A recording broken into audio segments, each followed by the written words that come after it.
Olá, começamos agora mais um Verdade e Vida, programa da Igreja Presbiteriana do Brasil, preparado com muito carinho para você. Temática de hoje, quem é Jesus? Essa será a mensagem proferida pelo reverendo Hernandes Dias Lopes daqui a pouquinho. Mas antes, nós vamos conversar aqui sobre quem é Jesus.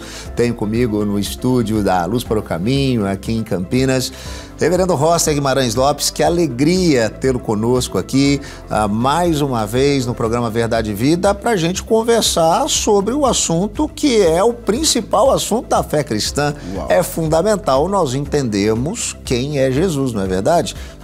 Seu oi para os nossos telespectadores. Deus abençoe a todos. É uma alegria imensa estar aqui no Verdade e Vida com o nosso querido reverendo Rodrigo. E como ele já bem disse, esse é o assunto essencial da fé cristã. É verdade.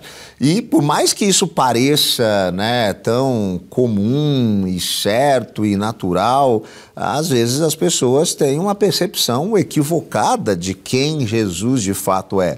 Se a gente, né, der uma olhada por aí nessas grandes livrarias, a gente sempre encontra livros que fazem alusão a Jesus, né? A gente tem Jesus como o maior psicólogo que já existiu, o maior administrador, como referência de liderança, como referência de qualquer coisa, né?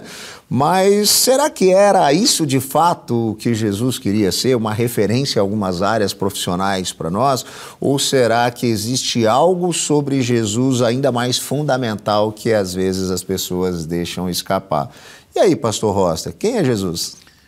Excelente pergunta. E é impressionante que quem fez essa pergunta primeiramente foi o próprio Senhor Jesus, né, reverendo? Quem dizem que eu sou? E aí o povo dizia que Elias, Jeremias, e ele perguntou para eles, e vós, quem dizeis que eu sou? E Pedro, dirigido pelo Espírito Santo, respondeu, tu és o Cristo, o Filho do Deus vivo. E Jesus respondeu, bem-aventurado é Simão, filho de João, porque não foi carne nem sangue que tu revelou, mas meu Pai que está nos céus.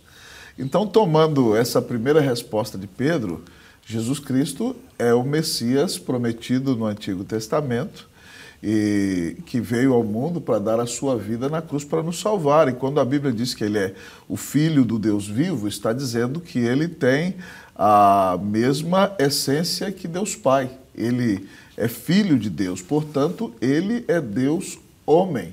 Então, Jesus Cristo é Deus que se fez homem sem deixar de ser Deus, que veio a este mundo para dar a vida na cruz do Calvário e pagar os pecados do seu povo. Lá no Antigo Testamento, nós vemos que Deus faz uma aliança com o nosso primeiro representante que não consegue cumpri-la. Então Deus precisa levantar um novo representante para que ele, de fato, cumpra a sua missão de representar o povo de Deus na presença de Deus. E Cristo, então, como representante no pacto, veio obedecer a lei perfeitamente, dar a vida na cruz do Calvário, ressuscitar e vencer a morte, para pagar os nossos pecados e para reconciliar o povo de Deus com o próprio Deus. Portanto, ele é o único mediador entre Deus e os homens. Como ele mesmo bem disse, reverendo Rodrigo, eu sou o caminho, a verdade e a vida. Ninguém vem ao Pai senão por mim. Ele é o nosso Senhor, é o nosso Salvador, é a nossa vida, é o nosso tudo. Amém. Temos uma boa aula aí hoje de teologia bíblica. Vai ficar ainda melhor. Daqui a pouquinho tem a mensagem com o reverendo Hernandes Dias Lopes, que vai trazer ainda para a gente uma compreensão acurada a respeito de Jesus. E isso é fundamental, pastor Roster, porque quando nós conseguimos entender esse processo dessa grande história por detrás que nos traz e nos revela Jesus,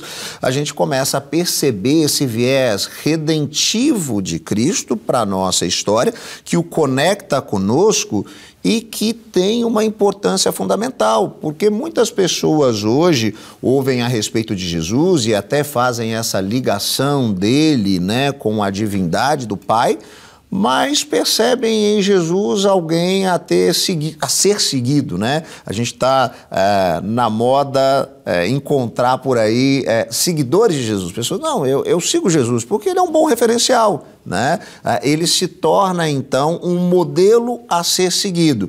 Mas dentro dessa perspectiva que o senhor nos trouxe, Jesus é muito mais do que alguém a ser seguido ou imitado. Ele tem um papel realizado em nós e por nós que seria impossível de nós realizarmos. Como que funciona isso?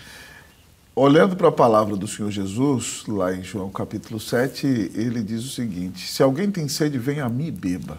Quem crê em mim, como diz a Escritura, do seu interior fluirão rios de água viva. E ele está dizendo que vai ser cheio do Espírito Santo, vai ter o vazio da sua alma suprido, aquele que crê que ele é o Filho de Deus e o único mediador entre Deus e os homens. Eu tive uma experiência, reverendo Rodrigo, quando eu era pastor no Chile, que eu preguei num casamento e havia um professor de filosofia de uma distinta universidade naquele casamento. E, consequentemente, quando nós tratamos do casamento, nós mostramos que o casamento ilustra o relacionamento de Jesus com a igreja, que deu a vida na cruz para purificá-la e, portanto, o marido tem que dar a vida pela esposa por causa do que Cristo fez. Então, ao final daquele casamento, aquele professor de filosofia veio conversar comigo e disse: reverendo, eu gostei muito da palavra que o senhor trouxe, mas vocês cristãos são muito sanguinários. Vocês precisam matar Jesus. E ele disse literalmente o que você acabou de comentar, que o mundo diz. Ele: Jesus para mim é uma boa pessoa. Jesus para mim é um bom exemplo a ser seguido. Jesus para mim foi um filantropo. Jesus para mim foi um reformador social. Um vanguardista. Jesus para mim, então, é um exemplo a ser seguido. E naquela conversa eu ri e disse: acredito, querido professor, que o senhor está fazendo a projeção de si mesmo no Senhor Jesus. Porque... E naquela época eu estava lendo um livro maravilhoso, Cristianismo Puro e Simples, que C.S. Lewis aborda o seguinte, que é impossível que você creia em Cristo Jesus como uma boa pessoa, como um filantropo, como um reformador social, porque ele disse de si mesmo que ele é o próprio Deus. E o argumento de C.S. Lewis é o seguinte: se alguém disse que é Deus e não é Deus... ou é um mentiroso ou é um louco. É um charlatão ou até um demônio. E eu usei esse argumento com ele. Eu disse: olha, você não pode crer em Jesus desta maneira, porque ele disse que é Deus e que ele veio ao mundo morrer numa cruz e pagar os pecados de todo aquele que nele crê. E perguntei a ele: professor, o senhor gostaria de crer em Jesus? Ele disse: dá licença, reverendo, que a minha mulher está me esperando para jantar.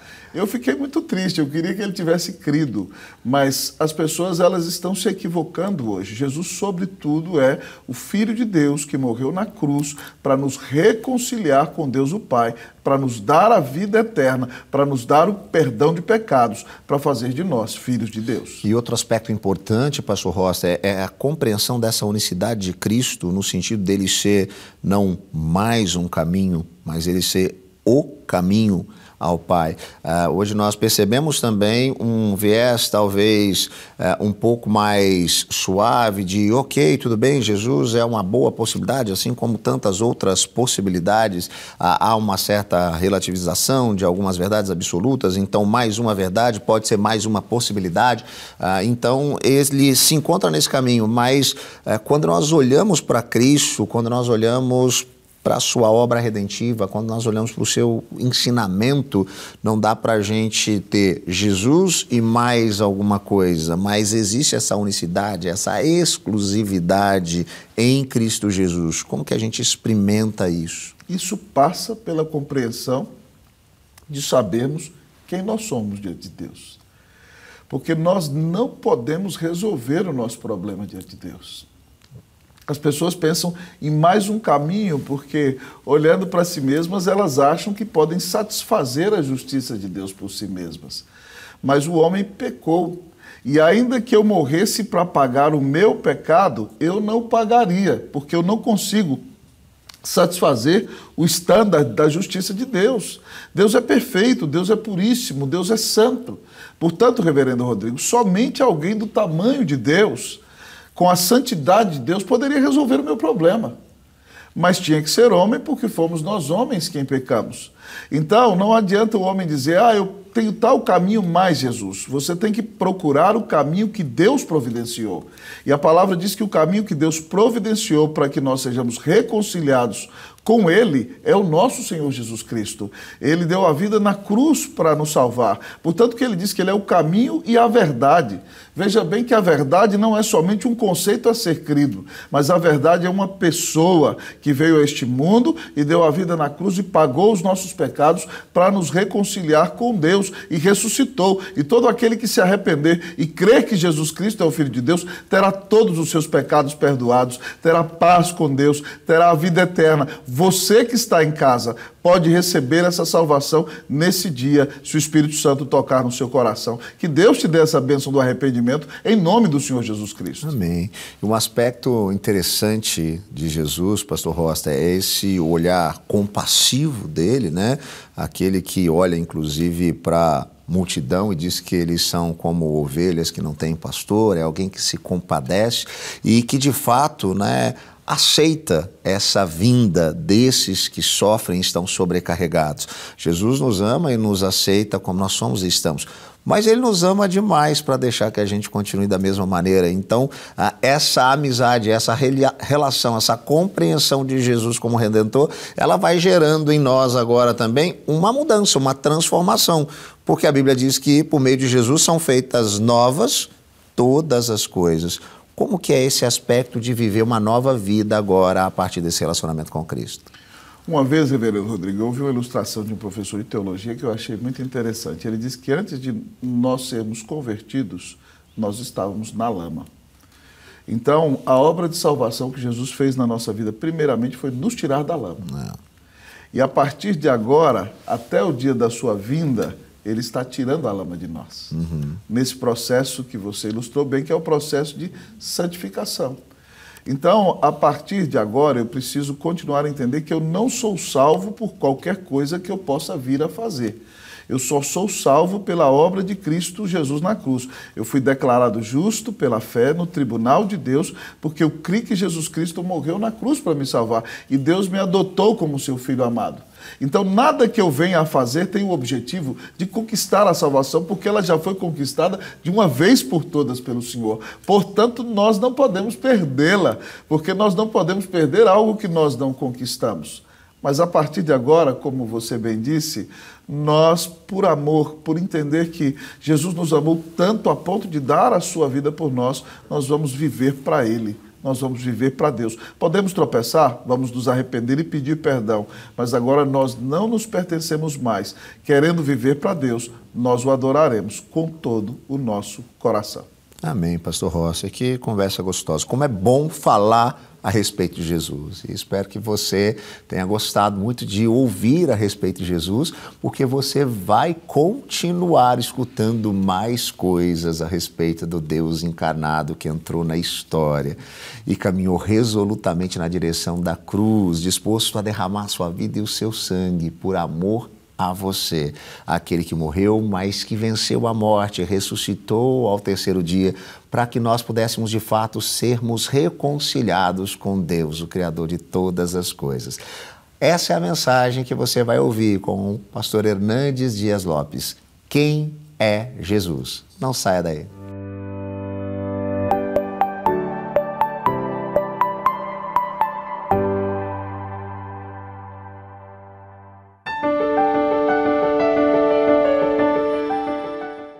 Que alegria poder partilhar com você a preciosíssima Palavra de Deus.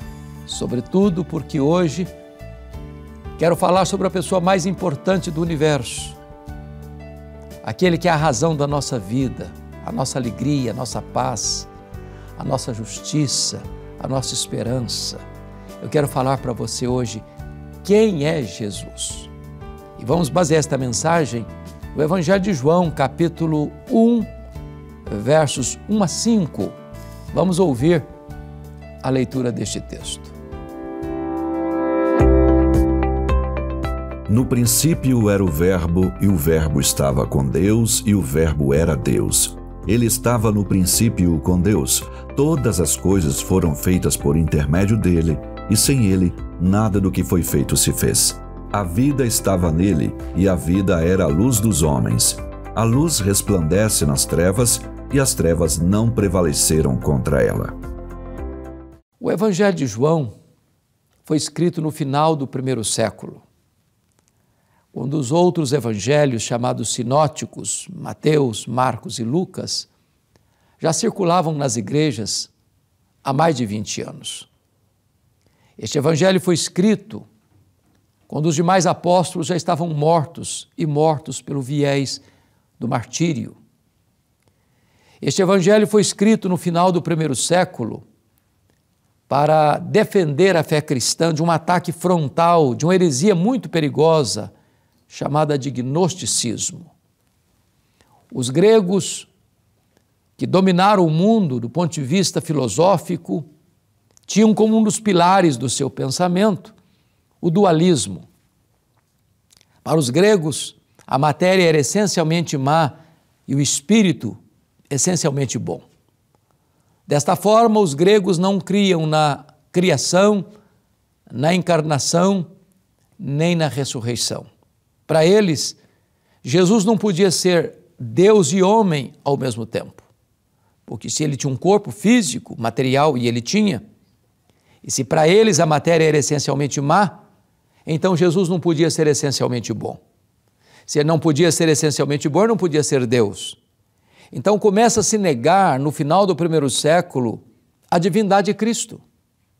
E João escreve este evangelho exatamente para provar essa tese, que Jesus Cristo é Deus, sem deixar de ser homem. Ele não deixou de ser Deus ao encarnar-se, não deixou de ser homem ao retornar para o céu como Deus.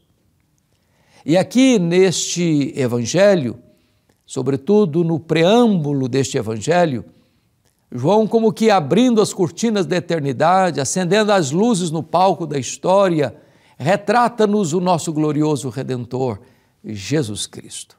E ao fazê-lo, João diz assim: no princípio era o Verbo, e o Verbo estava com Deus, e o Verbo era Deus. Ele estava no princípio com Deus. Todas as coisas foram feitas por intermédio dele, e sem ele nada do que foi feito se fez. A vida estava nele, e a vida era a luz dos homens. A luz resplandece nas trevas, e as trevas não prevaleceram contra ela.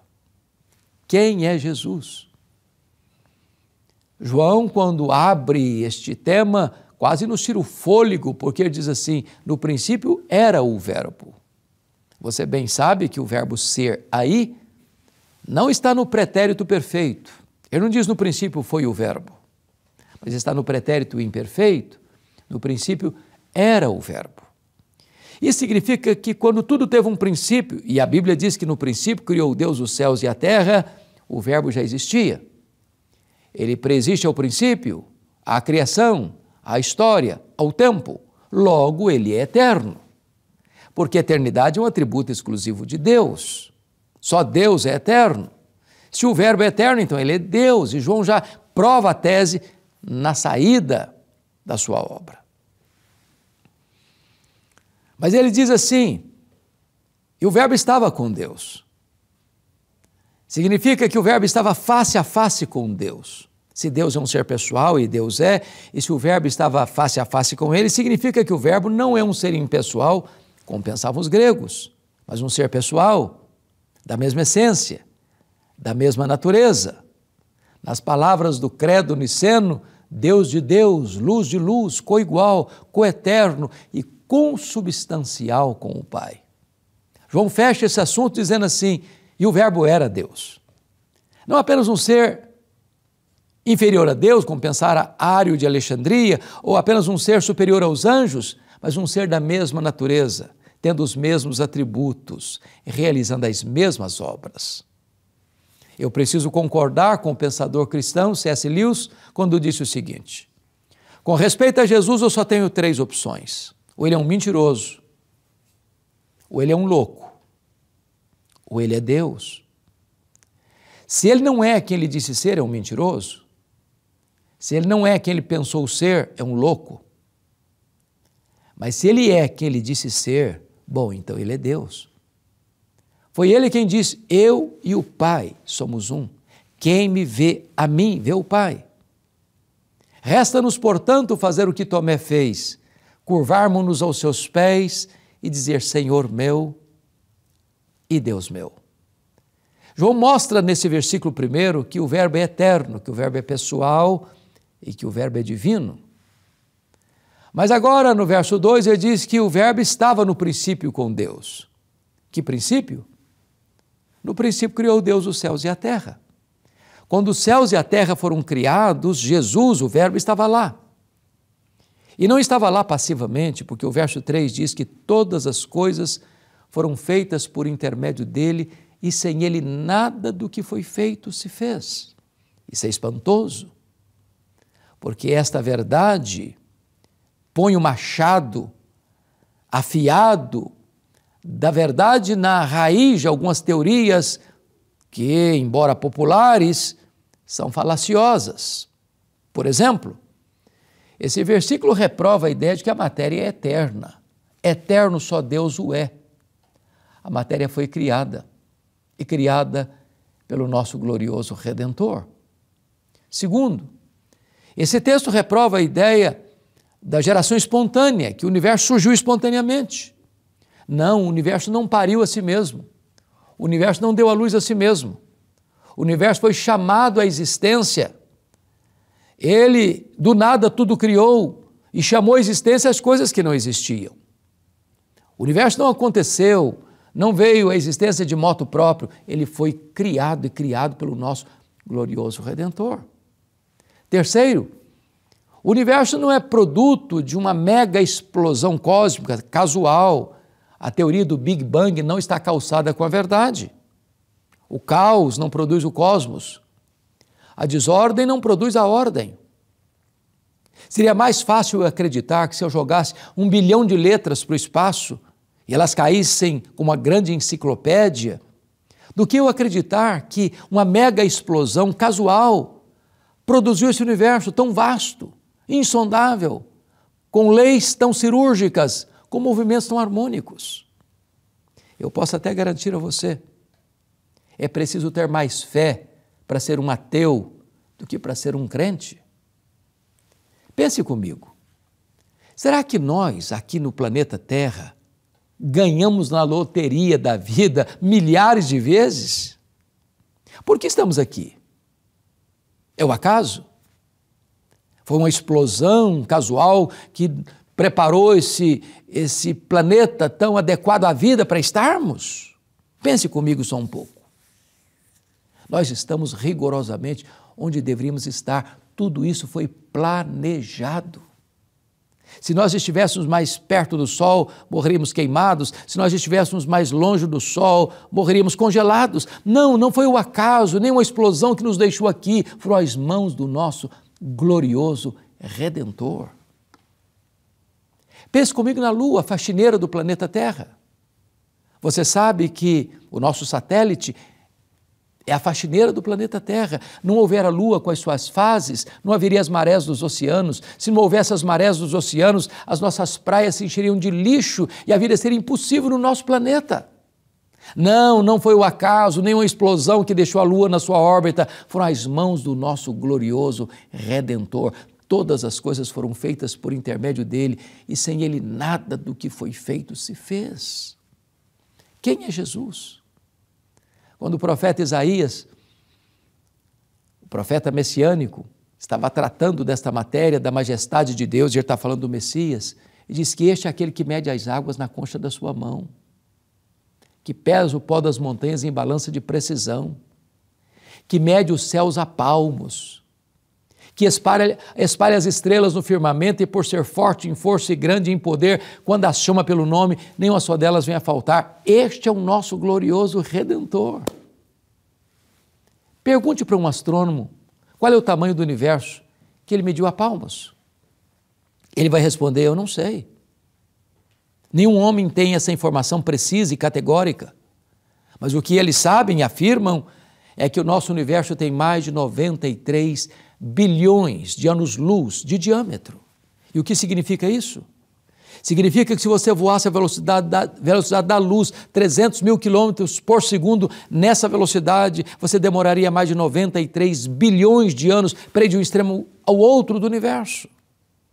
Pois ele mede tudo isso a palmos. Se você perguntar para um astrônomo quantas estrelas existem, ele vai dizer, eu não sei, mas eles sabem que tem mais estrelas no firmamento que todos os grãos de areia de todas as praias e desertos do nosso planeta. Ele não apenas criou todas elas, ele batizou cada uma delas pelo nome, e por ser forte em força e grande em poder, quando a chama pelo nome, nenhuma só delas vem a faltar. Este é o nosso glorioso Redentor. João vai dizer ainda no versículo 4 que a vida estava nele e a vida era a luz dos homens. Tudo que existe só existe porque recebeu vida dele. Os anjos, os homens, os animais, o universo, enfim. Mas alguém pergunta, mas quem criou Deus? Resposta, ninguém. Ele não foi criado, ele é o Criador. Alguém pergunta, mas quando ele passou a existir? Não, ele não passou a existir. Ele é eterno, ele é o Pai da eternidade. O simples fato de você estar me assistindo agora é uma prova que Deus existe, que Jesus é real. A Bíblia diz que nele vivemos, nos movemos e existimos, ele que nos dá a vida, a respiração e tudo mais. Se ele fechar a torneira do oxigênio, você e eu caímos e viramos pó. Ele é o doador da vida, ele é o mantenedor da vida. Mas João termina dizendo o seguinte, a luz resplandece nas trevas e as trevas não prevaleceram contra ela. Isso significa que ninguém pode derrotar Jesus. Nem você, nem eu jamais vimos e jamais veremos a luz ter medo das trevas. Onde a luz chega, as trevas têm que ir embora. Jesus é a luz. E onde ele chega, chega a cura, chega a libertação, chega a salvação, chega a restauração, chega a redenção, porque ele é a luz, e a luz resplandece nas trevas, e as trevas não podem prevalecer contra a luz. Este é o Jesus que a Bíblia apresenta. Este é o Jesus que eu quero que você conheça. Sabe por quê? Porque a Bíblia diz que não há nenhum outro nome dado entre os homens, pelo qual importa que sejamos salvos, a não ser este Jesus. Se você quer ir para o céu, Jesus é o caminho para Deus. Se você quer entrar no céu, Jesus é a porta do céu. Se você quer ser reconciliado com Deus, não há nenhum outro nome entre os homens que possa fazer isso, porque entre Deus e os homens só existe um mediador, Jesus Cristo, o homem. Se você tem angústia na sua alma com o peso dos seus pecados, pois é Jesus quem tem poder de perdoar os seus pecados. É Jesus quem tem poder de dar a você a vida eterna. Ele é o Salvador, Ele é o Senhor. E se hoje você crer nele como Senhor e Salvador da sua vida, agora mesmo você recebe o perdão dos seus pecados, você recebe a vida eterna, você se torna um cidadão do céu. Eu quero orar com você, porque hoje pode ser a decisão mais importante da sua vida. Onde você está? Ore comigo neste momento. Ó Deus, eu quero te agradecer pela tua palavra. Eu quero te pedir que tu abençoes as pessoas que estão agora nos assistindo, aplicando a elas, ó Deus, a beleza, a riqueza e a eficácia da tua palavra. Assim eu oro em nome de Jesus. Amém.